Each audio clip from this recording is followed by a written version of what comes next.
Imran series number 4 بھیانک آدمی مکمل ناول رائٹر ابن صفی۔ روشی اسے بہت دیر سے دیکھ رہی تھی۔ وہ سر شام ہی ہوٹل میں داخل ہوا تھا اور اب 7 بج رہے تھے۔ سمندر کی طرف سے آنے والی ہوائیں کچھ بوجھل سی ہو گئی تھیں۔ جب وہ ہوٹل میں داخل ہوا تھا تو روشی کی میز کے علاوہ اور ساری میزیں خالی پڑی تھیں، لیکن اب ہوٹل میں تل دھرنے کی بھی جگہ نہیں تھی۔ وہ ایک خوبصورت اور جامع زیب نوجوان تھا، لیکن یہ کوئی ایسی خاص بات نہیں تھی جس کی بنا پر روشی اس کی طرف متوجہ ہوتی۔ اسی ہوٹل میں اس سے اب سے پہلے درجنوں خوبصورت آدمیوں کے ساتھ سینکڑوں راتیں گزاری تھیں، اور اس کی وہ حس کبھی کی فنا ہو چکی تھی جو صنف قوی کی طرف متوجہ کرنے پر اکساتی ہے۔ روشی ایک اینگلو برمیز عورت تھی، کبھی لڑکی بھی رہی ہوگی، لیکن اب یہ بہت پرانی بات ہو چکی تھی۔ یہ اس وقت کی بات ہے جب سنگاپور پر جاپانیوں نے بمباری کی تھی اور جس کے سینگ سمائے تھے بھاگ نکلا تھا۔ روشی 14 سال کی ایک لڑکی تھی۔ اس کا باپ سنگاپور کا ایک بہت بڑا تاجر تھا، لیکن بہت بڑے تاجر کی بیٹی ہونے کا یہ مطلب تو نہیں کہ روشی 3 دن کے فاقے کے بعد ایک کپ چائے کے عوض لڑکی سے عورت نہ بن جاتی۔ ہو سکتا ہے کہ اس کے باپ کو ایک کپ چائے بھی میسر نہ آئی ہو، کیونکہ اس میں لڑکی سے عورت بننے کی صلاحیت تو نہیں تھی۔ بہرحال روشی اس کے انجام سے آج بھی ناواقف تھی، اور اب وہ ایک 25 سال کی پختہ کار عورت تھی، لیکن 11 سال قبل کی روشی نہیں تھی۔ چائے کا وہ کپ اسے آج بھی یاد تھا، اور وہ اب تک ایسے درجنوں آدمیوں کو ایک ایک کپ چائے کے لیے محتاج کر چکی تھی۔ اب اس کے پاس ایک عمدہ سا آرام دہ فلیٹ تھا، دنیا کی ساری آسائشیں میسر تھیں، اور اسے یقین تھا کہ اب وہ کبھی فاقے نہ کرے گی۔ یہ ہوٹل اس کے کاروبار کے لیے بہت موزوں تھا، اور وہ زیادہ تر راتیں یہیں گزارتی تھی۔ یہ ہوٹل کاروبار کے لیے یوں مناسب تھا کہ بندرگاہ یہاں سے قریب تھی، اور دن رات یہاں غیر ملکیوں کا تار بندہ رہتا تھا، جن میں زیادہ تر سفید نسل کے لوگ ہوتے تھے، اور یہ ہوٹل چلتا بھی انہی کے دم سے تھا، ورنہ عام شہری ادھر کا رخ بھی نہیں کرتے تھے۔ مگر روشی اس بنا پر بھی اس نوجوان میں دلچسپی نہیں لے رہی تھی کہ وہ کوئی جہاز راہ نہیں تھا۔ بات دراصل یہ تھی کہ وہ جب سے آیا تھا قدم قدم پر اس سے حماقتیں سرزد ہو رہی تھی۔ جیسے ہی ویٹر نے پیشانی تک ہاتھ لے جا کر اسے سلام کیا، اس ہوٹل کے سارے ویٹر آنے والے گاہکوں کو سلام کرنا ضروری خیال کرتے تھے، خواہ وہ نئے ہوں خواہ پرانے۔ اس نے بھی باقاعدہ طور پر نہ صرف اس کے سلام کا جواب دیا، بلکہ مؤدبانہ انداز میں کھڑے ہو کر اس سے مصافحہ بھی کرنے لگا، اور کافی دیر تک اس کے بال بچوں کی خیریت پوچھتا رہا۔ پہلے اس نے چائے منگوائی اور خاموش بیٹھا رہا، حتیٰ کہ چائے ٹھنڈی ہو گئی۔ پھر ایک گھونٹ لے کر برا سا منہ بنانے کے بعد اس نے چائے واپس کر کے کافی کا آرڈر دیا۔ کافی شاید ٹھنڈی چائے سے زیادہ بد مزہ معلوم ہوئی، اور اس نے کچھ اس قسم کا منہ بنایا جیسے اپکائی روک رہا ہو۔ پھر اس نے کافی بھی واپس کر دی، اور پے در پہ ٹھنڈے پانی کے کئی گلاس چڑھا گیا۔ اندھیرا پھیل گیا اور ہوٹل میں برقی کمکمے روشن ہو گئے، لیکن اس احمق نوجوان نے شاید وہاں سے نہ اٹھنے کی قسم کھا لی تھی۔ روشی کی دلچسپی بڑھتی رہی، وہ بھی اپنی جگہ پر جم سی گئی تھی۔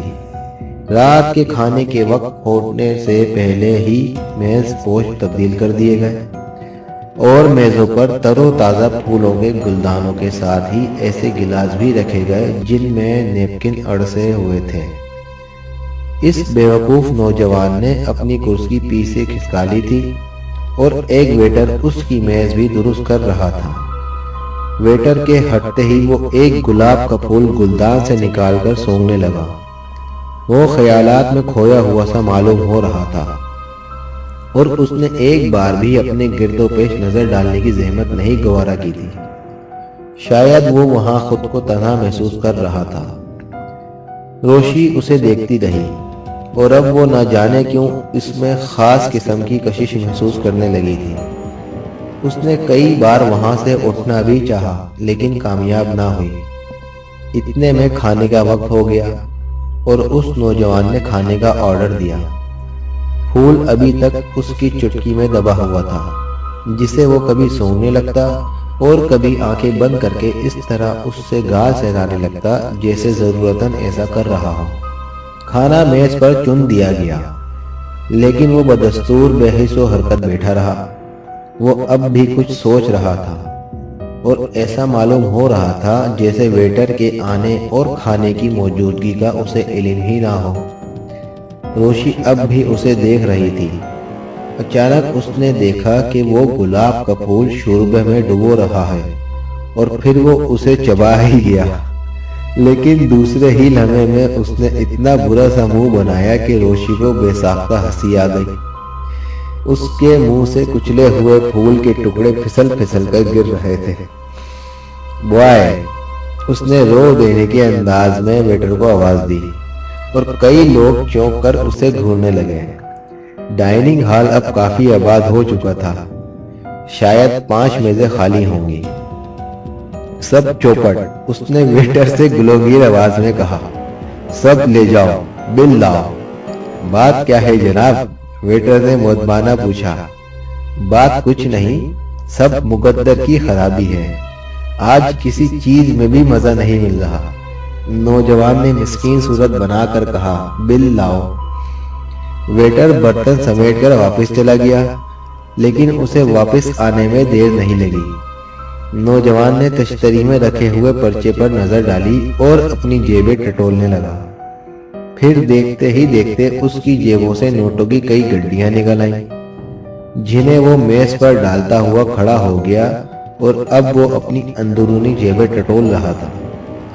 آخر اس نے ایک کھلی ہوئی گڈی نکالی اور اس میں سے 100 کا ایک نوٹ کھینچ کر تشتری میں رکھ دیا۔ روشی کی آنکھیں حیرت سے پھیل گئی تھیں اور وہ نوجوان بڑی لاپرواہی سے میز پر پڑی ہوئی نوٹوں کی گڈیوں کو کوٹ کی جیبوں میں ٹھونس رہا تھا۔ روشی نے چاروں طرف نظر دوڑائی اور اس نے دیکھا کہ ڈائننگ ہال کے سارے لوگ اس احمق کو بری طرح گھور رہے ہیں۔ اسے وہاں کچھ برے لوگ بھی دکھائی دیے جو للچائی ہوئی نظروں سے اسے دیکھ رہے تھے۔ روشی اپنی جگہ سے اٹھی اور آہستہ آہستہ چلتی ہوئی اس احمق کی میز کے قریب پہنچ گئی۔ وہ جانتی تھی کہ اس کا کیا حشر ہونے والا ہے۔ ڈائننگ ہال کے بعد دوسرے ہی کمرے میں بہت ہی اعلیٰ پیمانے پر جوا ہوتا تھا۔ وہ جانتی تھی کہ ابھی 2-3 دلال اسے گھیر کر اس کمرے میں لے جائیں گے اور وہ چند گھنٹوں کے اندر ہی کوڑی کوڑی کو محتاج ہو جائے گا۔ کہو، طوطے اچھے تو ہیں؟ روشی نے نوجوان کے شانے پر ہاتھ رکھ کر اتنے بے تکلفانہ انداز میں کہا جیسے وہ نہ صرف اس سے واقف ہو بلکہ دونوں بہت گہرے دوست بھی ہوں۔ نوجوان چونک کر اسے احمقوں کی طرح دیکھنے لگا۔ اس کے ہونٹ کھلے ہوئے تھے اور آنکھیں حیرت سے پھیل گئی تھیں۔ اب تم کہو گے کہ میں نے تمہیں پہچانا ہی نہیں، روشی اٹھلا کر بولی اور کرسی کھینچ کر بیٹھ گئی۔ دوسری طرف کمار خانے کے دلال ایک دوسرے کو دیکھ کر مسکرا رہے تھے۔ آہا، کیا تمہیں بولنا نہیں آتا؟ روشی پھر بولی۔ وہ ہپ، نوجوان ہکلا کر رہ گیا۔ تم شاید پاگل ہو۔ وہ میز پر کوہنیاں ٹکا کر آگے تیز رنگ جھکتی ہوئی آہستہ سے بولی۔ اس خطرناک علاقے میں اپنی عمارت جتاتے پھرنے کا یہی مطلب ہو سکتا ہے۔ خطرناک علاقہ؟ نوجوان آنکھیں پھاڑ کر کرسی کی پشت سے ٹک گیا۔ ہاں میرے طوطے، کیا تم پہلی بار یہاں آئے ہو؟ نوجوان نے اثبات میں سر ہلا دیا۔ کیوں آئے ہو؟ اس نے یہیں ملنے کا وعدہ کیا تھا۔ نوجوان نے شرما کر کہا۔ کس نے؟ کیا کوئی لڑکی ہے؟ نوجوان نے پھر سر ہلا دیا، لیکن اس بار اس نے شرم کے مارے اس سے آنکھیں نہیں ملائی۔ وہ کسی ایسی کنواری لڑکی کی طرح لجا رہا تھا جس کے سامنے اس کی شادی کا تذکرہ چھیڑ دیا گیا ہو۔ روشی نے اس پر ترہم آمیز نظر ڈالی اگر اس نے یہاں ملنے کا وعدہ کیا تھا تو وہ کوئی اچھی لڑکی نہیں ہو سکتی۔ کیوں؟ نوجوان چونک کر بولا۔ لیکن یہ تو بتاؤ کہ تم اتنے روپے کیوں ساتھ لیے پھر رہے ہو؟ روشی نے اس کے سوال کو نظر انداز کرتے ہوئے پوچھا۔ جب تک اتنی ہی رقم میری جیب میں نہ ہو میں گھر سے باہر نہیں نکلتا۔ اچانک ایک دلال نے روشی کو اشارہ کیا۔ غالباً اس اشارے کا یہی مطلب تھا کہ اسے قمار خانے لے چلو، لیکن روشی نے اس کی طرف سے منہ پھیر لیا۔ تب تو پھر ہو سکتا ہے کہ یہ تمہاری زندگی کی آخری رات ہو، روشی نے نوجوان سے کہا۔ کیوں خواہ مخواہ ڈرا رہی ہو؟ نوجوان خوف زدہ سی آواز میں بولا۔ میں یوں ہی بڑا بد نصیب آدمی ہوں، پیٹ بھر کر کھانا نہیں کھا سکتا۔ کوئی چیز ٹھنڈی معلوم ہوتی ہے اور کوئی چیز کڑوی۔ بڑا تھرڈ کلاس ہوٹل ہے، میرے نانا کے گاؤں والے سرائے میں یہاں سے بدرجہ بہتر کھانا ملتا ہے۔ روشی عجیب نظروں سے اسے دیکھ کر رہ گئی۔ کچھ دیر خاموشی رہی، پھر وہ اٹھتا ہوا بولا۔ اچھا اب میں جاؤں گا، شاید تم اس شہر کے ہی نہیں ہو، روشی نے تشویش آویز لہجے میں کہا۔ کیا تم غیب کی باتیں بھی بتا سکتی ہو؟ نوجوان کے لہجے میں حیرت تھی۔ وہ پھر بیٹھ گیا۔ یہاں سے نکلنے کے بعد تمہیں سڑک تک پہنچنے کے لیے ایک ویرانہ طے کرنا پڑے گا، روشی نے کہا۔ ہو سکتا ہے کہ تم چیخ بھی نہ سکو اور کئی انچ لمبا ٹھنڈا لوہا تمہارے جسم میں اتر جائے۔ میں نہیں سمجھا۔ تم باہر مار ڈالے جاؤ گے بدھو، روشی دانت پیس کر بولی۔ کیا تم نے اس علاقے کی ہولناک وارداتوں کے متعلق اخبارات میں بھی نہیں پڑھا؟ میں کچھ نہیں جانتا، نوجوان نے بے چینی سے پہلو بدل کر کہا۔ وہ لڑکی کس وقت آئے گی؟ اوہ اب تو 8 بج گئے، اس نے 7 بجے ملنے کا وعدہ کیا تھا۔ تم اسے کب سے جانتے ہو؟ کل سے۔ کیا مطلب؟ ہاں کل سے۔ کل وہ مجھے ریلوے ویٹنگ روم میں ملی تھی اور تم آج یہاں دوڑے آئے، واقعی بدھی ہو۔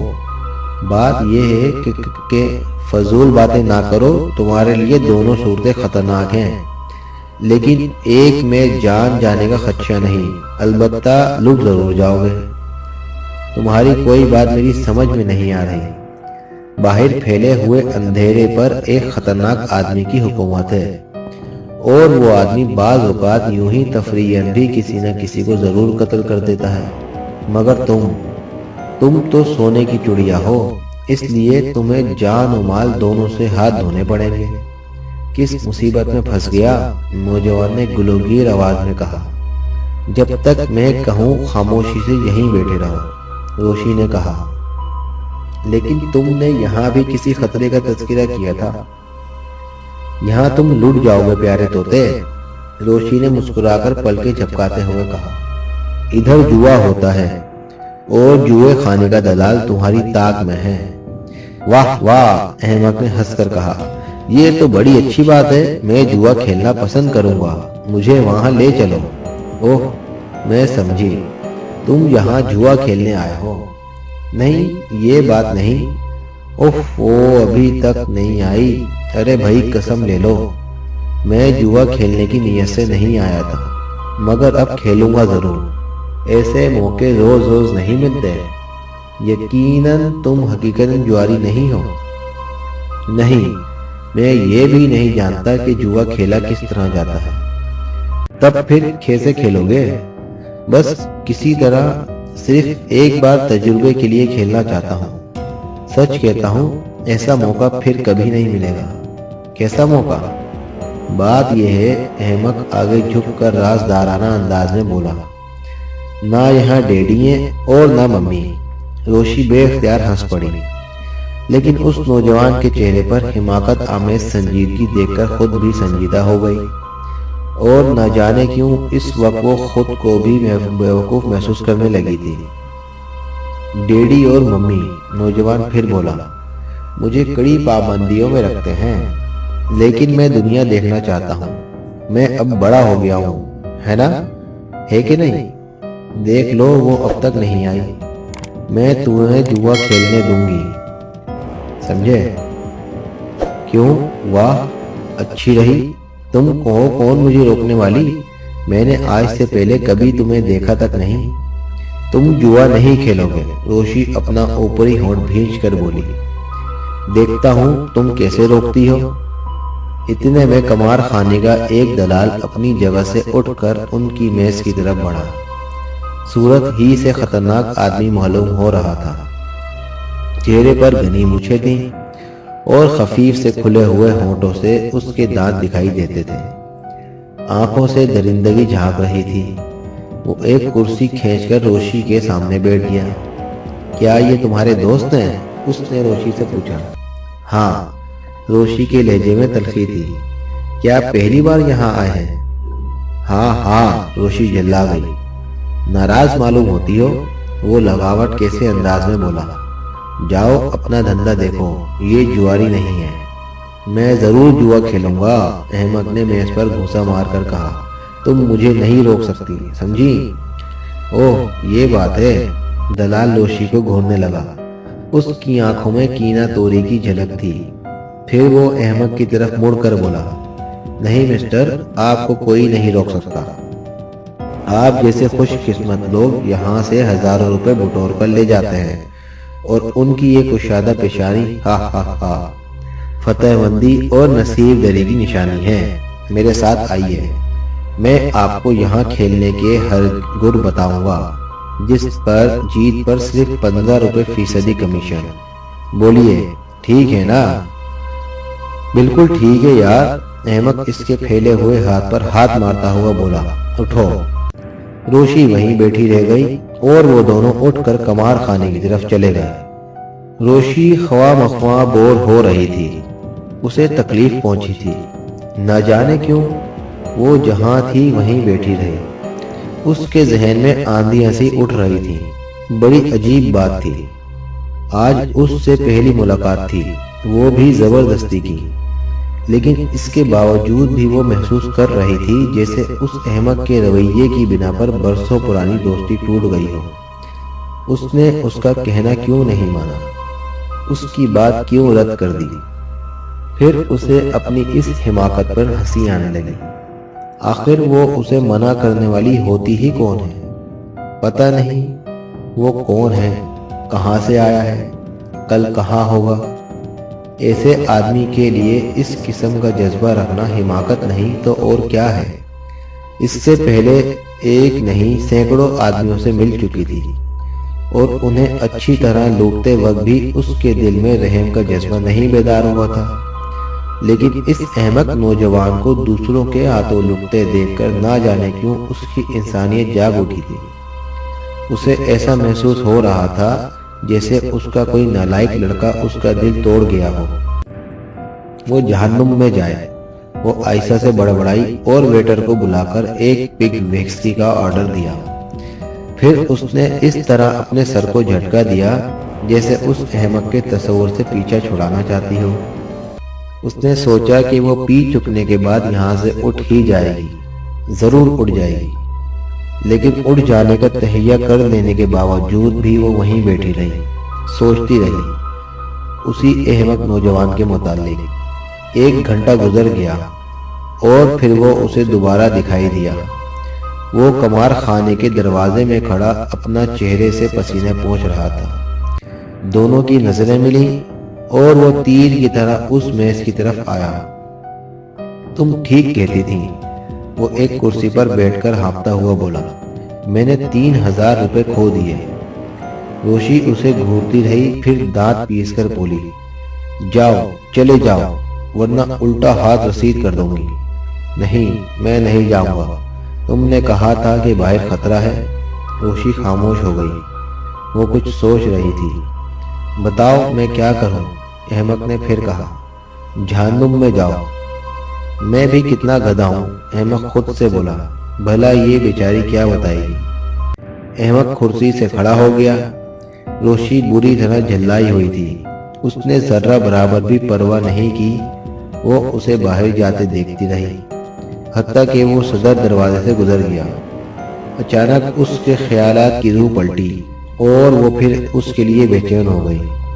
اس کے ذہن میں باہر کے اندھیرے کا تصور رہنے لگا اور وہ مصورانہ انداز میں کھڑی ہو گئی۔ وہ پھر اس احمق کے متعلق سوچ رہی تھی۔ اس نے صرف 3000 گنوائے تھے، لیکن اس کے بعد بھی اس کی جیبوں میں کافی رقم ہوگی۔ وہ بڑے نوٹوں کی کئی گڈیاں تھیں، یقیناً 30 یا 40 ہزار ہو سکتا ہے، یا اس سے بھی زیادہ۔ اس نے بڑی تیزی سے اپنا وینٹی بیگ اٹھایا اور اس ہوٹل سے نکل گئی۔ باہر اندھیرے کی حکمرانی تھی۔ کافی فاصلے پر اسے ایک تاریک سایہ نظر آ رہا تھا، متحرک سایہ جو اس احمق کے علاوہ اور کہیں نہیں ہو سکتا تھا۔ سامنے چھوٹے چھوٹے ٹیلے تھے اور بائیں طرف گھنی جھاڑیوں کا سلسلہ میلوں تک پھیلا ہوا تھا۔ سڑک تک پہنچنے کے لیے ان ٹیلوں کے درمیان سے گزرنا ضروری تھا، لیکن موجودہ حالات کو مد نظر رکھتے ہوئے یہ وقت اس کے لیے موزوں نہیں تھا۔ خود پولیس اس علاقے کو خطرناک قرار دے چکی تھی۔ روشی دل ہی دل میں خود کو برا بھلا کہہ رہی تھی۔ کیوں نہ اس نے اس کو ادھر جانے سے باز رکھا؟ اس نے اسے وہ راستہ کیوں نہ بتا دیا جو بندرگاہ کی طرف جاتا تھا؟ اب وہ اس الجھن میں پڑ گئی تھی، وہ اسے کس طرح آواز دے؟ اس کے نام سے بھی واقف نہیں تھی۔ اچانک اسے تھوڑے ہی فاصلے پر ایک دوسرا سایہ دکھائی دیا، جو پہلے سائے کے پیچھے تھا اور یک بیک کسی ٹیلے کی اور سے نمودار ہوا تھا۔ پھر اس نے اسے اگلے سائے پر جھپٹتے دیکھا اور وہ اپنی بے ساختہ قسم کی چیخ کو کسی طرح نہ دبا سکی، جو اس کے سنبھلنے سے پہلے ہی سناٹے میں دور تک لہراتی چلی گئی تھی۔ دونوں سائے گھٹتے ہوئے زمین پر گرے، پھر ایک فائر ہوا اور ایک سایہ اچھل کر جھاڑیوں کی طرف بھاگا۔ روشی بدحواسی میں سیدھی دوڑی چلی گئی۔ اس نے تاروں کی چھاؤں میں ایک آدمی کو زمین پر پڑے دیکھا، دوسرا غائب ہو چکا تھا۔ اسے یقین تھا کہ وہ اس احمق آدمی کے علاوہ اور کوئی نہیں ہو سکتا۔ کیا ہوا؟ وہ بھوکلائے ہوئے انداز میں اوپر جھپٹ پڑی۔ نیند آ رہی ہے، احمق نے تھرائی ہوئی آواز میں جواب دیا۔ اٹھو، وہ اسے جھنجھوڑنے لگی۔ بھاگو، پوری قوت سے ہوٹل کی طرف بھاگو۔ احمق اچھل کر کھڑا ہو گیا اور پھر اس نے بڑی پھرتی سے روشی کو کندھے پر لاد کر ہوٹل کی طرف بھاگنا شروع کر دیا۔ روشی ارے ارے ہی کرتی رہ گئی۔ پھر تھوڑی ہی دیر بعد دونوں ایک دوسرے کے سامنے کھڑے ہانپ رہے تھے اور وہ ہوٹل کے صدر دروازے کے قریب تھے۔ فائر اور چیخ کی آواز سن کر یہاں پہلے ہی سے بھیڑ اکٹھی ہو گئی تھی۔ کہیں چوٹ تو نہیں آئی؟ روشی نے اس سے پوچھا۔ چوٹ آئی نہیں، بلکہ ہو گئی۔ میں اس وقت کوڑی کوڑی کو محتاج ہوں۔ ہوٹل کا مینیجر انہیں اندر لایا اور سیدھا اپنے کمرے میں لیتا چلا گیا۔ آپ نے بڑی غلطی کی ہے، اس نے احمق سے کہا۔ ارے جناب، میں شام کو ادھر ہی سے آیا تھا۔ کیا آپ نے سڑک کے کنارے لگے ہوئے بورڈ پر نظر نہیں ڈالی تھی، جس پر تحریر ہے کہ 7 بجے کے بعد اس طرف جانے والوں کی جان و مال کی حفاظت نہیں کی جا سکتی؟ یہ بورڈ محکمہ پولیس کی طرف سے نصب کرایا گیا ہے۔ میں نے نہیں دیکھا تھا۔ کتنی رقم گئی؟ مینیجر نے مستفزانہ لہجے میں پوچھا۔ 47,000۔ میرے خدا! مینیجر کی آنکھیں متحیرانہ انداز میں پھیل گئیں۔ اور 3,000 آپ کے کمار خانے میں ہار گیا۔ مجھے افسوس ہے، مینیجر نے مغبون انداز میں کہا، مگر جوا تو مقدر کا کھیل ہے۔ ہو سکتا ہے کل آپ 6,000 کی جیت میں رہیں۔ اٹھو یہاں سے، روشی احمق کا ہاتھ کھینچتی ہوئی بولی۔ وہ دونوں مینیجر کے کمرے سے باہر نکل آئے۔ ایک بار پھر لوگ ان کے گرد اکٹھا ہونے لگے تھے، لیکن روشی اسے ان کے نرغے سے صاف نکال لے گئی۔ وہ دوسری طرف کے دروازے سے پیدل بندرگاہ کی طرف جا رہے تھے۔ کیوں طوطے، اب کیا خیال ہے؟ روشی نے اس سے پوچھا۔ اب خیال یہ ہے کہ میں اپنے روپے وصول کیے بغیر یہاں سے نہیں جاؤں گا۔ 50,000 کی رقم تھوڑی نہیں ہوتی۔ لیکن تم اتنی رقم لے کر آئے ہی کیوں تھے؟ مجھے 50 بھینسیں خریدنی تھیں۔ بھینسیں؟ ہاں، بھینسیں۔ اور میں ان بھینسوں کے بغیر واپس نہیں جا سکتا، کیونکہ میرے ڈیڈی ذرا غصہ ور قسم کے آدمی ہیں۔ کیا وہ بھینسوں کی تجارت کرتے ہیں؟ نہیں، انہیں بھینسوں سے عشق ہے، احمق نے سنجیدگی سے کہا اور روشی بے اختیار ہنس پڑی۔ ہائے، تم مذاق سمجھی ہو کیا؟ احمق نے حیرت سے کہا۔ یہ حقیقت ہے کہ وہ اپنے گرد و پیش زیادہ سے زیادہ بھینسیں دیکھ کر بے حد خوش ہوتے ہیں۔ وہ اور کیا کرتے ہیں؟ یعنی ذریعہ معاش کیا ہے؟ یہ تو مجھے نہیں معلوم۔ تم پاگل تو نہیں ہو؟ روشی نے پوچھا۔ پتہ نہیں۔ اب تمہارے پاس کتنی رقم ہے؟ شاید 154۔ رقم کی فکر نہ کرو، میں ایک ایک پائی وصول کر دوں گا۔ کس سے؟ جس نے چھینی ہے اس سے۔ طوطے تم بالکل گدھے ہو، روشی ہنسنے لگی۔ پتہ نہیں زندہ کیسے ہو؟ وہ آدمی اپنے شکاروں کو زندہ نہیں چھوڑتا۔ وہ آخر ہے کون؟ کوئی نہیں جانتا۔ پولیس والے اس علاقے میں قدم رکھتے ہوئے تھراتے ہیں۔ وہ اب تک نہ جانے کتنے آفیسروں کو جان سے مار چکا ہے۔ ہو سکتا ہے، مگر میں اپنے روپے وصول کر لوں گا۔ کس طرح بڈھے طوطے؟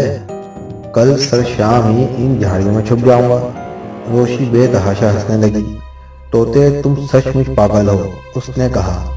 یہ بتاؤ تمہارا قیام کہاں ہے؟ ہوٹل لبراسکا میں۔ لیکن اب تمہاری جیبیں خالی ہو چکی ہیں، وہاں کیسے رہو گے؟ اس کی فکر نہیں، وہاں سے کسی خیراتی مسافر خانے میں چلا جاؤں گا، لیکن بھینسوں کے بغیر واپسی ناممکن ہے۔ روشی خاموش ہو گئی۔ بندرگاہ کے قریب پہنچ کر اس نے ٹیکسی رکوائی۔ چلو بیٹھو، مجھے بھوک لگ رہی ہے۔ تو اب تم چاہتے ہو کہ میں تمہیں کھانا بھی کھلاؤں؟ روشی اسے ٹیکسی میں دھکیلتی ہوئی بولی۔ وہ دونوں بیٹھ گئے اور ٹیکسی چل پڑی۔ تم یہ نہ سمجھو کہ میں مفلس ہوں۔ میں نے یہ کہا تھا کہ میری جیب میں 154 ہے۔ لیکن ٹھہرو، میں الو نہیں ہوں۔ پردیس میں اپنا سارا روپیہ ایک جگہ نہیں رکھتا۔ احمق خاموش ہو کر اپنے جوتے کا فیتا کھولنے لگا۔ اس نے دونوں جوتے اتار دیے اور انہیں الٹا کر کے جھٹکنے لگا۔ دوسرے لمحے میں اس کے ہاتھ پر 2 نوٹوں کی گڈیاں تھیں۔ یہ 2500 ہیں، احمق نے بڑی سادگی سے کہا۔ اگر اب میں نے انہیں ہتھیا لوں تو؟ روشی مسکرا کر بولی۔ تم ہرگز ایسا نہیں کر سکتی، میں تمہیں ڈرا دوں گا۔ ڈرا دو گے؟ ہاں، میرے پاس ریوالور ہے اور میں نے اس آدمی پر فری فائر کیا تھا۔ کیا تمہارے پاس لائسنس ہے؟ میں لائسنس وغیرہ کی پرواہ نہیں کرتا۔ یہ دیکھو، میں جھوٹ نہیں کہہ رہا۔ احمق نے جیب سے ریوالور نکال کر روشی کی طرف بڑھا دیا اور روشی بے تحاشا ہنسنے لگی۔ ریوالور کی چرخی میں پٹاخوں کی ریل چڑھی ہوئی تھی اور وہ 4.5 روپے والا ٹوائے ریوالور تھا۔ طوطے، اس نے سنجیدگی سے کہا، میری سمجھ میں نہیں آتا کہ تم آدمیوں کے کس ریوڑ سے تعلق رکھتے ہو۔ دیکھو، تم بہت بڑھتی جا رہی ہو۔ احمق غصے میں بولا۔ ابھی تک تم مجھے طوطا کہہ رہی تھی، لیکن میں کچھ نہیں بولا۔ لیکن اب جانور کہہ رہی ہو۔ نہیں، میں نے جانور تو نہیں کہا۔ پھر ریوڑ کا اور کیا مطلب ہوتا ہے؟ بھینس میرے ڈیڈی کی ایک کمزوری ہے، میری نہیں۔ پھر بھی تم توسے سے بہت مشابہت رکھتے ہو، روشی نے چھیڑنے والے انداز میں کہا۔ ہرگز نہیں رکھتا، تم جھوٹی ہو۔ تم اسے ثابت نہیں کر سکتی کہ میں طوطے سے مشابہت رکھتا ہوں۔ پھر کبھی ثابت کر دوں گی۔ یہ بتاؤ کہ تم… لیکن جملہ پونے ہونے سے قبل ہی اس کی آواز ایک بے ساختہ قسم کی چیخ میں تبدیل ہو گئی۔ برابر سے گزرتی ہوئی ایک کار سے فائر ہوا تھا۔ روکو ڈرائیور، روکو، احمق چیخا۔ کار ایک جھٹکے کے ساتھ رک گئی۔ ڈرائیور پہلے ہی خوفزدہ ہو گیا تھا۔ دوسری کار فراٹے بھرتی ہوئی اندھیرے میں گم ہو گئی۔ اس کی اگلی سرخ روشنی بھی غائب تھی۔ احمق روشنی پر جھکا ہوا تھا۔ عورت، اے عورت، لڑکی، وہ اسے جھنجھوڑ رہا تھا۔ روشی کی آنکھیں کھلی ہوئی تھیں اور وہ اس طرح ہانپ رہی تھی جیسے گھونسلے سے گرا ہوا چڑیا کا بچہ ہانپتا ہے۔ عمران کے جھنجھوڑنے پر بھی اس کے منہ سے آواز نہ نکلی۔ ارے کچھ بولو بھی، کیا گولی لگی ہے؟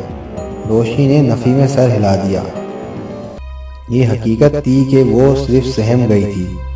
اس نے قریب سے گزرتی ہوئی کار کی کھڑکی میں شعلے کی لپک دیکھی تھی اور پھر فائر کی آواز، ورنہ گولی تو شاید ٹیکسی کی چھت پر پھسلتی ہوئی دوسری طرف نکل گئی تھی۔ یہ کیا تھا صاحب؟ ڈرائیور نے سہمی ہوئی آواز میں پوچھا۔ پٹاخہ، احمق سر ہلا کر بولا۔ میرے ایک شریر دوست نے مذاق کیا ہے، چلو آگے بڑھاؤ۔ ہاں، لیکن اندر کی روشنی بجھا دو ورنہ وہ پھر مذاق کرے گا۔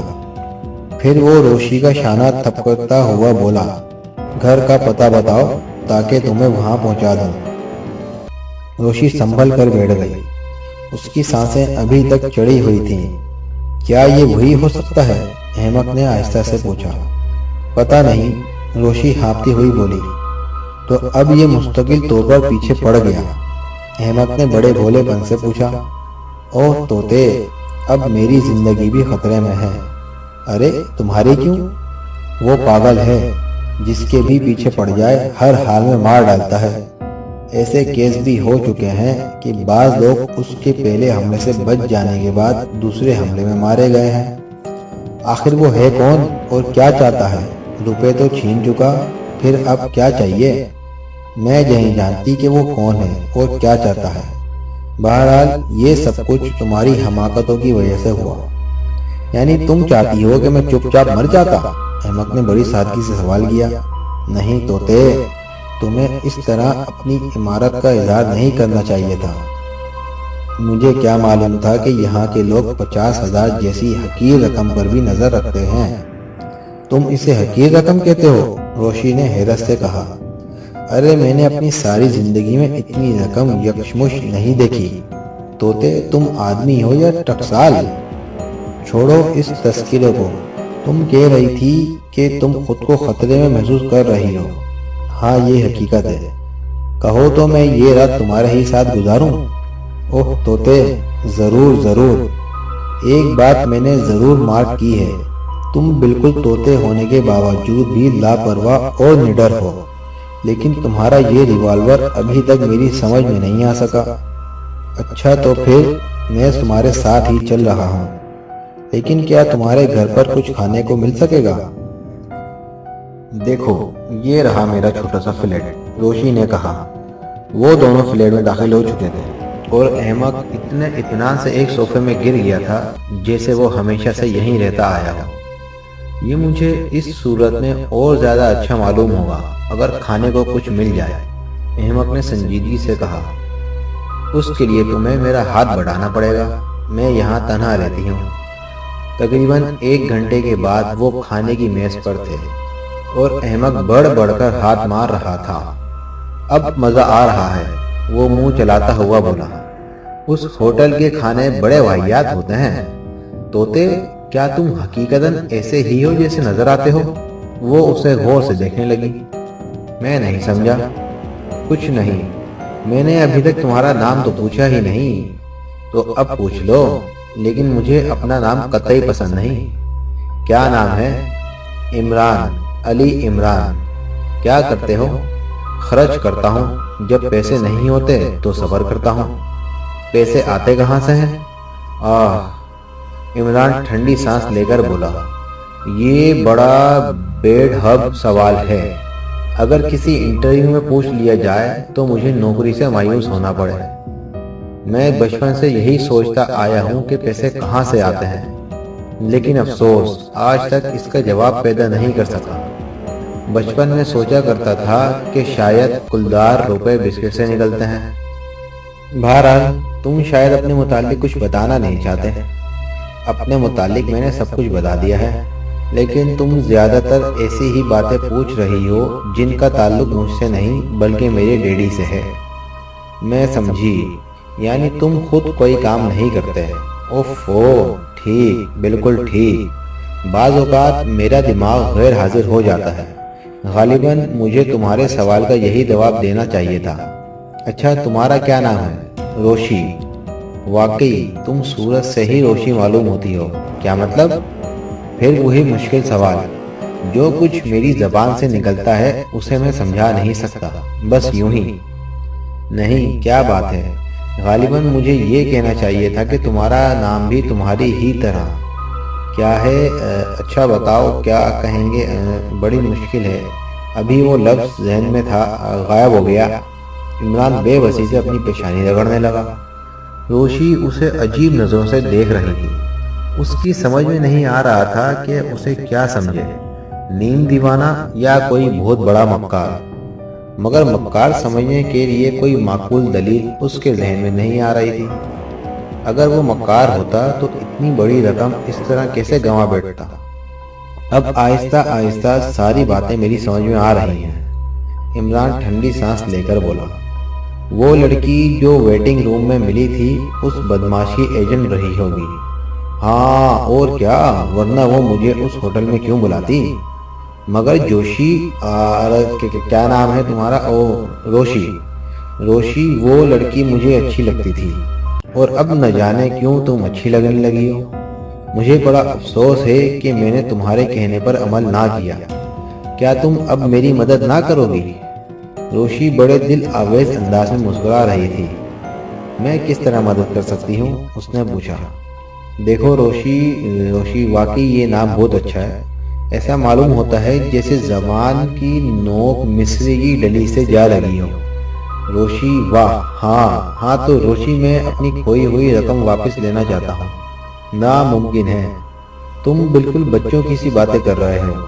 تم نے وہ رقم بینک میں نہیں رکھوائی تھی کہ واپس مل جائے گی؟ کوشش کرے انسان تو کیا ہو نہیں سکتا۔ آہا، کیا تم نے نیپولین کی زندگی کے حالات نہیں پڑھے؟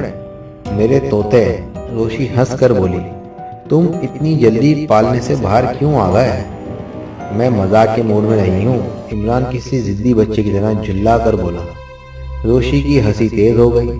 وہ بالکل اسی طرح ہنس رہی تھی جیسے کسی ناسمجھ بچے کو چڑھا رہی ہو۔ اچھا تو میں جا رہا ہوں، عمران بگڑتا ہوا بولا۔ ٹھہرو، وہ یکدم سنجیدہ ہو گئی۔ چلو بتاؤ، کیا کہہ رہے تھے؟ نہیں بتاتا، عمران بیٹھتا ہوا بولا، میں کسی سے مشورہ لیے بغیر ہی نپٹ لوں گا۔ نہیں، مجھے بتاؤ کہ تم کیا کرنا چاہتے ہو؟ کتنی بار حلق پھاڑوں کہ میں اس سے اپنے رقبے وصول کرنا چاہتا ہوں۔ خام خیالی بچپنا، روشی کچھ سوچتے ہوئے بولی۔ اس علاقے میں پولیس کی بھی دال نہیں گلتی، آخر تھک ہار کر اسے وہاں خطرے کا بورڈ لگانا پڑا۔ کیا ہوٹل والے بھی اس کے بارے میں کچھ نہیں جانتے؟ عمران نے پوچھا۔ میں وثوق سے کچھ کہہ نہیں سکتی، پولیس نے انہیں بھی ٹٹولا ہوگا۔ کیوں نہیں، عرصے تک اس ہوٹل میں پولیس کا ایک دستہ دن اور رات متعین رہا ہے، لیکن اس کے باوجود بھی وہ خطرناک آدمی کام ہی کر گزرتا تھا۔ روشی، تم مجھے باز نہیں رکھ سکتی۔ عمران ڈائلاگ بولنے لگا۔ میں اس کا قلع کما کیے بغیر یہاں سے واپس نہ جاؤں گا۔ بکواس مت کرو، روشی جھنجھلا گئی۔ پھر اس نے کہا، جاؤ اس کمرے میں سو جاؤ، بستر صرف ایک ہے، میں یہاں صوفے پر سو جاؤں گی۔ نہیں، تم اپنے بستر پر جاؤ، میں یہاں صوفے پر سو جاؤں گا، عمران نے کہا۔ اس پر دونوں میں بحث ہونے لگی۔ آخر کچھ دیر بعد عمران ہی کو خواب گاہ میں جانا پڑا اور روشی اسی کمرے کے ایک صوفے پر لیٹ گئی۔ ہلکی سردیوں کا زمانہ تھا، اس لیے اس نے ایک ہلکا سا کمبل اپنے پیروں پر ڈال لیا تھا۔ وہ اب بھی عمران ہی کے متعلق سوچ رہی تھی، لیکن اس خطرناک اور گمنام آدمی کا بھی خوف اس کے ذہن پر مسلط تھا۔ وہ آدمی کون تھا؟ اس کا جواب شاداب نگر کی پولیس کے پاس بھی نہیں تھا۔ اس نے اب تک درجنوں وارداتیں کی تھیں، لیکن پولیس اس تک پہنچنے میں ناکام رہی تھی۔ اور پھر سب سے عجیب بات تو یہ کہ ایک مخصوص علاقہ ہی اس کی چیرہ وسیعوں کا شکار تھا۔ شہر کے دوسرے حصوں کی طرف وہ شاذ و نادار ہی رخ کرتا تھا۔ روشی اس کے متعلق سوچتی اور اونگتی رہی۔ اسے خوف تھا کہ کہیں وہ ادھر ہی کا رخ نہ کر لے، اس لیے اس نے روشنی بھی بند نہیں کی تھی۔ اس کے ذہن پر جب بھی غنودگی طاری ہوتی، اسے ایسا محسوس ہوتا جیسے اس کے کان کے پاس کسی نے گولی چلائی ہو۔ وہ چونک کر آنکھیں کھول لیتی۔ دیوار کے ساتھ لگی ہوئی کلاک 2 بجا رہی تھی۔ اچانک وہ بھوک لا کر اٹھ بیٹھی۔ نہ جانے کیوں اسے محسوس ہو رہا تھا جیسے وہ خطرے میں ہو۔ وہ چند لمحے خوف زدہ نظروں سے ادھر ادھر دیکھتی رہی، پھر صوفے سے اٹھ کر پنجوں کے بل چلتی ہوئی اس کمرے کے دروازے تک آئی جہاں وہ احمق نوجوان سو رہا تھا۔ اس نے دروازے پر ہاتھ رکھ کر ہلکا سا دھکا دیا۔ دروازہ کھل گیا، لیکن ساتھ ہی اس کی آنکھیں حیرت سے پھیل گئیں۔ بستر خالی پڑا تھا اور کمرے کا بلب روشن تھا۔ اس کی دھڑکنیں تیز ہو گئیں اور حلق خشک ہونے لگا۔ اچانک ایک خیال بڑی تیزی سے اس کے ذہن میں چکرا کر رہ گیا۔ کہیں یہ بیوقوف نوجوان اسی خوفناک آدمی کا کوئی کارگر نہ رہا ہو۔ وہ بے تحاشا پلنگ کے سرہانے رکھی ہوئی تجوری کی طرف لپکی، اس کا ہینڈل پکڑ کر کھینچا۔ تجوری مقفل تھی، لیکن وہ سوچنے لگی تجوری کی کنجی تو تکیے کے نیچے ہی رہتی ہے۔ ایک بار پھر اس کی سانسیں تیز ہو گئیں۔ اس نے تکیہ الٹ دیا۔ تجوری کی کنجی جوں کی توں اپنی جگہ پر رکھی ہوئی ملی، لیکن روشی کو اطمینان نہ ہوا۔ وہ تجوری کھولنے لگی، مگر پھر آہستہ آہستہ اس کا ذہنی انتشار کم ہوتا گیا۔ اس کی ساری قیمتی چیزیں اور نقد رقم محفوظ تھی۔ پھر آخر وہ گیا کہاں؟ تجوری بند کر کے وہ سیدھی کھڑی ہو گئی، پچھلا دروازہ کھول کر باہر نکلی، اور تب اسے احساس ہوا کہ وہ اسی دروازے سے نکل گیا ہوگا۔ دروازہ مقفل نہیں تھا، ہینڈل گھماتے ہی کھل گیا تھا۔ دوسری طرف کی راہداری تاریک پڑی تھی، وہ باہر نکلنے کی ہمت نہ کر سکی۔ اس نے دروازہ بند کر کے اندر سے مقفل کر دیا۔ وہ پھر اسی کمرے میں آ گئی جہاں صوفے پر سوئی تھی۔ آخر وہ احمق اس طرح کیوں چلا گیا؟ وہ سوچتی رہی، آخر اس طرح بھاگنے کی ضرورت کیا تھی؟ وہ اسے زبردستی تو لائی نہیں تھی، وہ خود ہی آیا تھا، لیکن کیوں آیا تھا؟ مقصد کیا تھا؟ اچانک اسے محسوس ہوا جیسے کسی نے بیرونی دروازے پر ہاتھ مارا ہو۔ وہ چونک کر مڑی، مگر اتنی دیر میں شیشے کے ٹکڑے چھن چھناتے ہوئے فرش پر گر چکے تھے۔ پھر ٹوٹے ہوئے شیشے کی جگہ سے ایک ہاتھ داخل ہو کر چٹخنی تلاش کرنے لگا، بڑا سا بھلا ہاتھ جو بالوں سے ڈھکا ہوا تھا۔ روشی کے حلق سے ایک دبی دبی سی چیخ نکلی، لیکن دوسرے ہی لمحے وہ ہاتھ غائب ہو گیا، اور روشی کو ایسا محسوس ہوا جیسے باہر راہداری میں دو آدمی ایک دوسرے سے ہاتھا پائی پر اتر آئے ہوں۔ روشی بیٹھی ہانپتی رہی، پھر اس نے ایک کڑھیا سی آواز سنی، اور ساتھ ہی ایسا محسوس ہوا جیسے کوئی بہت وزنی چیز زمین پر گری ہو۔ پھر بھاگتے ہوئے قدموں کی آوازیں، اور اب بالکل سناٹا تھا۔ قریب یا دور کہیں سے کسی قسم کی آواز نہیں آ رہی تھی، البتہ خود روشی کے ذہن میں ایک نہ مٹنے والی جھائیں جھائیں گونج رہی تھی۔ حلق خشک تھا اور آنکھوں میں جلن سی ہونے لگی تھی۔ وہ بے حس و حرکت سمٹی سمٹائی صوفے پر بیٹھی رہی۔ اس کی سمجھ میں نہیں آ رہا تھا کہ کیا کرے۔ تھوڑی دیر بعد اچانک پھر کسی نے دروازہ تھپتھپایا، اور ایک بار پھر اسے اپنی روح جسم سے پرواز کرتی ہوئی محسوس ہوئی۔ میں ہوں، دروازہ کھولو، باہر سے آواز آئی، لیکن روشی اپنے کانوں پر یقین کرنے کو تیار نہیں تھی۔ آواز اسی نوجوان احمق کی معلوم ہوئی تھی۔ پھوسی پھوسی، ارے ارے روشی دروازہ کھولو، میں ہوں، عمران۔ روشی اٹھ کر دروازے پر جھپٹی۔ دوسرے ہی لمحے میں عمران اس کے سامنے کھڑا برے برے سے منہ بنا رہا تھا۔ اس کے چہرے پر کئی جگہ ہلکی ہلکی سی خراشیں تھیں، اور ہونٹوں پر خون پھیلا ہوا تھا۔ روشی نے مستبرانہ انداز میں اسے اندر کھینچ کر دروازہ بند کر دیا۔ یہ کیا ہوا؟ تم کہاں تھے؟ 3 پیکٹ میں نے وصول کر دیے، 2 ابھی باقی ہیں، پھر صحیح۔ عمران نوٹوں کے 3 بنڈل فرش پر پھینکتا ہوا بولا۔ کیا وہی تھا؟ روشی نے خوف زدہ آواز میں پوچھا۔ وہی تھا، نکل گیا، 2 پیکٹ ابھی باقی ہیں۔ تم زخمی ہو گئے ہو، چلو باتھ روم میں۔ روشی اس کا ہاتھ پکڑ کر غسل خانے کی طرف کھینچتی ہوئی بولی۔ کچھ دیر بعد وہ پھر صوفے پر بیٹھے ایک دوسرے کو گھور رہے تھے۔ تم باہر کیوں چلے گئے؟ روشی نے پوچھا۔ میں تمہاری حفاظت کے لیے آیا تھا نا، میں جانتا تھا کہ وہ ضرور آئے گا۔ وہ آدمی جو بیچ سڑک پر فائر کر سکتا ہے، اسے مکانوں کے اندر گھسنے میں کب تعمل ہوگا؟ کیا تم واقعی بیوقوف ہو؟ روشی نے حیرت سے پوچھا۔ پتہ نہیں، میں تو خود کو افلاطون کا دادا سمجھتا ہوں، مگر دوسرے کہتے ہیں کہ میں بیوقوف ہوں۔